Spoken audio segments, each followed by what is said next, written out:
नमस्कार, 20 मिनट 20 खबर में आपका स्वागत है। मैं हूं आपके साथ सुमित गुप्ता। बुलेटिन में हम आपको प्रदेश से लेकर देश के अलग अलग हिस्सों की खबर दिखाएंगे। साथ ही आपको ये भी बताएंगे कि दुनिया भर में क्या कुछ चल रहा है। तो चलिए शुरू करते हैं 20 मिनट में 20 खबरों का सिलसिला। सबसे पहले खबर अपने प्रदेश राजस्थान की। ये टोंक की सड़क है जहां कुछ दिन पहले तो गाड़ियां फर्राटा भरा करती थीं, लेकिन अब वो अटक अटक कर चलती हैं। जिन सड़कों पर बेधड़क लोग घुमा करते थे, वहां एक एक कदम सावधानी से रखना पड़ता है। दरअसल टोंक शहर में इन दिनों सीवरेज और पेयजल पाइपलाइन बिछाने का काम चल रहा है, जिसकी वजह से पूरे शहर में सड़कों पर गड्ढे खोदे गए हैं और यही गड्ढे लोगों की परेशानी का सबब बन रहे हैं। लोग जा रहे हैं, गिर रहे हैं, कीचड़ में कपड़े भर रहे हैं, उनके टीबे हो रहे हैं, जगह जगह नल लाइटें फूटी हुई हैं, पूरी पानी लीकेज हो रहा वहाँ से। एक बार पहले बिछाने के लिए ये गड्ढों की हालत हो रही है। फिर ये खुदा हुआ था, इसमें बताओ यहाँ से आदमी कैसे आया और कैसे गाड़ी जाएगी। दुकानों में, कपड़े की दुकान में, नाई की दुकान पे बहुत सारी दुकानें हैं, बहुत परेशान है। और तो आप सिर्फ खुदाई के लिए लगा रहे हो, जो काम को करने वाली लेबर है वो अगर आपके पास नहीं है तो आप नए क्षेत्र में खोद क्यों छोड़ रहे हो? इन गड्ढों की लगातार मिल रही शिकायतों को लेकर कलेक्टर चिन्मयी गोपाल ने संबंधित विभाग के अधिकारियों को काम खत्म होने के बाद गड्ढों को भरने का आदेश दिया है। बूंदी में ऐतिहासिक जैत सागर झील में सुख महल के बाहर माधो की पेड़ी के नीचे से शुरू हुए पानी का रिसाव के चलते जैत सागर झील के अस्तित्व पर संकट के बादल छाने लगे हैं। आपको बता दें, 2019 में हुई मॉनसून की जोरदार बारिश की वजह से जैत सागर में पानी की जोरदार आवक हुई थी और उसी के बाद से इसमें रिसाव हो रहा है। शुरुआत में ये रिसाव कम था, लेकिन समय के साथ अब रिसाव भी बढ़ रहा है। इस वक्त झील में 35 मिलियन घन फीट पानी मौजूद है। हमारी धरोहर है और 1300 वर्ष पुराना हमारा जैत सागर है। उसमें रख रखाव ध्यान नहीं है, तीन विभागों के बीच में बटा हुआ है। आपको बता दें कि जहां से रिसाव हो रहा है उस जगह पर 36 साल पहले भी रिसाव हुआ था और एक बड़ा हिस्सा टूटकर बह भी गया था। इतना ही नहीं, इसके चलते बूंदी शहर में बाढ़ के हालात भी बन गए थे। बाड़मेर के एमबीसी राजकीय स्नातकोत्तर कन्या महाविद्यालय की 100 लड़कियों का जोश इन दिनों हाई है।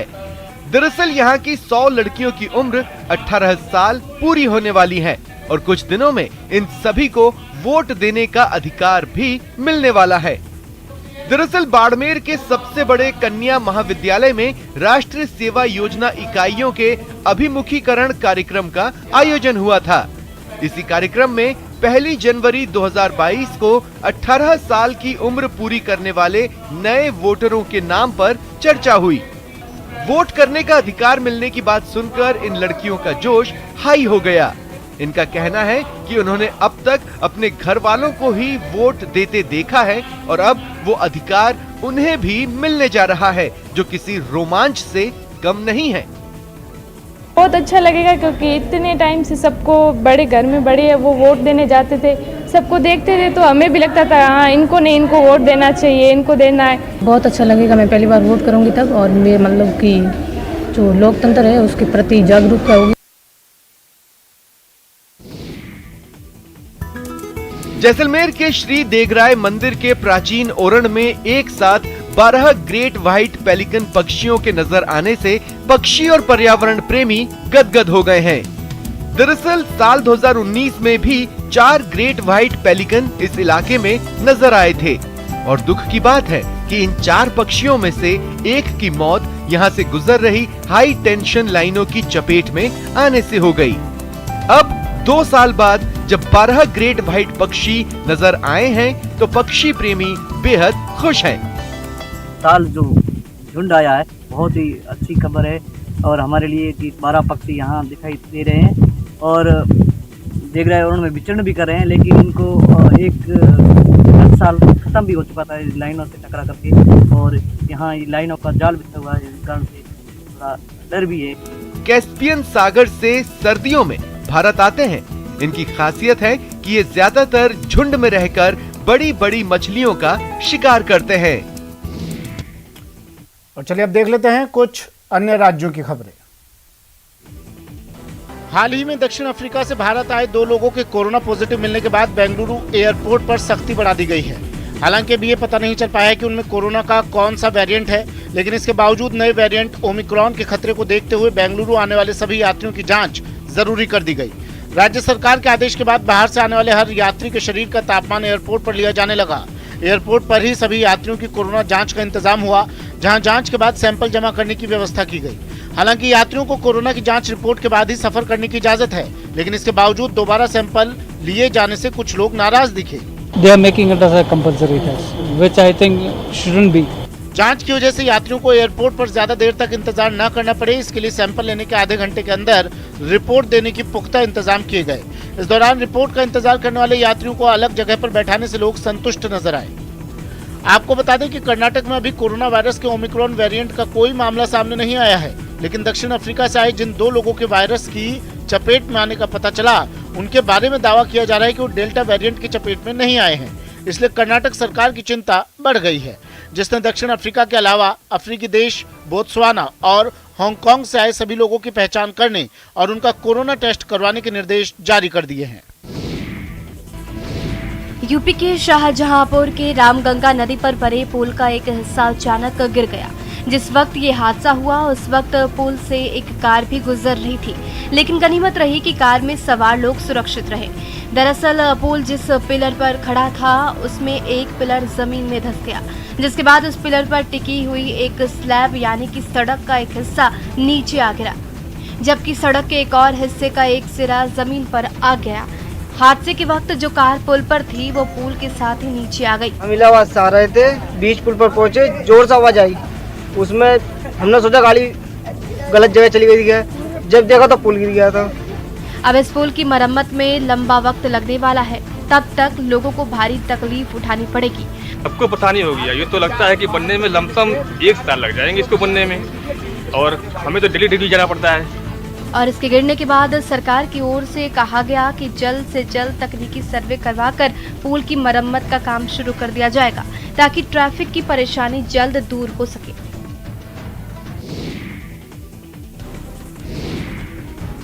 यूपी के अंबेडकर नगर से चौंकाने वाली तस्वीर सामने आई है। यहाँ पुलिस पर भीड़ ने हमला कर दिया और उस आरोपी को पुलिस की गिरफ्त से निकाल लिया, जिसे पुलिस ने एक मुठभेड़ के बाद गिरफ्तार किया था। पुलिस की गिरफ्त से निकालने के बाद लोगों ने उसे लात घूंसों से खूब पीटा।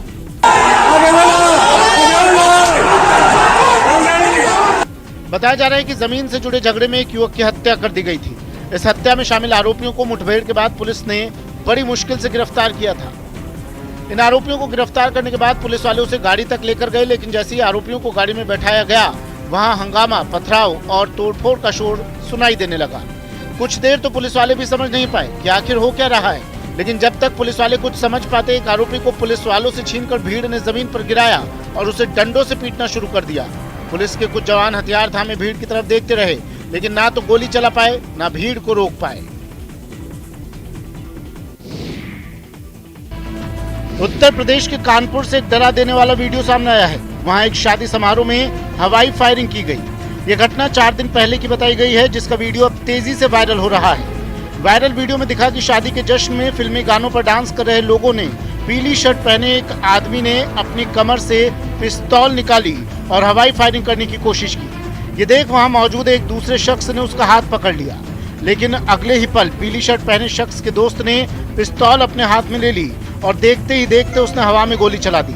जिस वक्त ये घटना हुई, डांस फ्लोर पर कुछ बच्चे भी नजर आए जो गोली चलने से हक्के बक्के रह गए। पिस्तौल से बुलेट निकलने के बाद वो गेस्ट हाउस की छत से टकराकर दूसरी ओर चली गई। ये बात भी सामने आ रही है कि फायरिंग करने वाले युवक ना तो दूल्हे के रिश्तेदार थे और ना ही दुल्हन के, बल्कि वो गेस्ट हाउस में गुंडागर्दी करने ही आए थे, जिनके नाम भी गेस्ट हाउस के कर्मचारियों को मालूम है। लेकिन पुलिस ने वायरल वीडियो के आधार पर अज्ञात बदमाशों के खिलाफ केस दर्ज किया, जो अभी पकड़े नहीं जा सके हैं।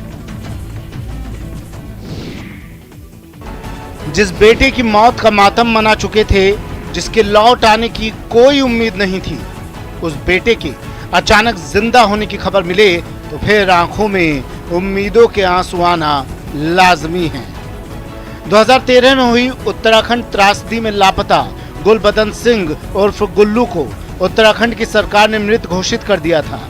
सोशल मीडिया पर उसकी एक वायरल तस्वीर देखकर उसकी मां और रिश्तेदारों में अब नई उम्मीद जगा दी है।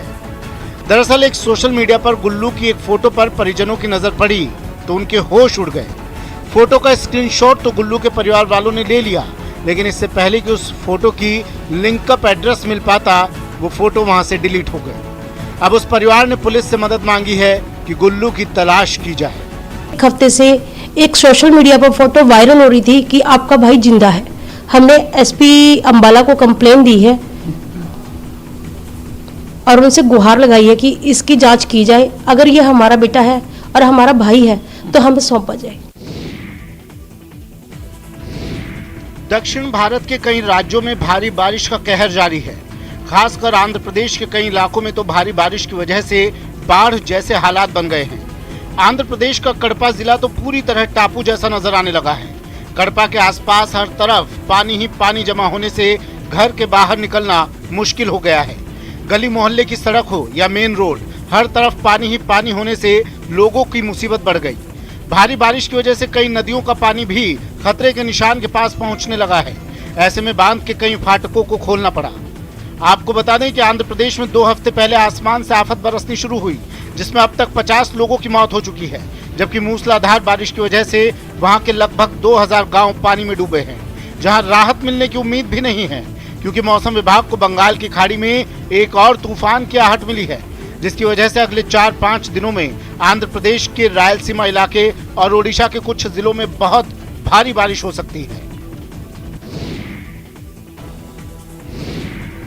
दुनिया में नई दहशत फैलाने वाले कोरोना वायरस के नए वेरिएंट ओमिक्रॉन ने गुजरात के हीरा कारोबारियों को टेंशन में ला दिया है।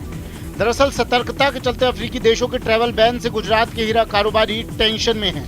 उनका कहना है कि इसका सीधा असर उनके कारोबार पर होगा। अपनी जो रफ है वो जो अपना पीठ बोलते हैं कि अफ्रीका में जो डीटीसी बोलते हैं वो उसका मेन ऑफिस भी बोत्सवाना में है। अगर वहाँ पे भी कोरोना का ये जो स्वरूप है ज़्यादा फैल गया तो अपनी डायमंड इंडस्ट्री में 100% उसका इफेक्ट आएगा। मेरा चौक्कस मानना है कि इस परिस्थिति के अंदर फिर से कोविड-19 की परिस्थिति के अंदर हम जैसे रफ डायमंड का बिजनेस कर रहे थे ऐसे फिर से करना पड़ेगा, ब्लाइंड माल लेना पड़ेगा। आपको बता दें कि दक्षिण अफ्रीका अपनी हीरो की खदानों के लिए दुनिया भर में जाना जाता है। यहाँ हीरे के अलावा सोने और कोयले की कई खदानें हैं और यहाँ दुनिया के सबसे बड़े हीरे मिलते रहे हैं। भारत में भी जो हीरे कटिंग और पॉलिश के लिए आते हैं उसमें साउथ अफ्रीका का बड़ा योगदान है।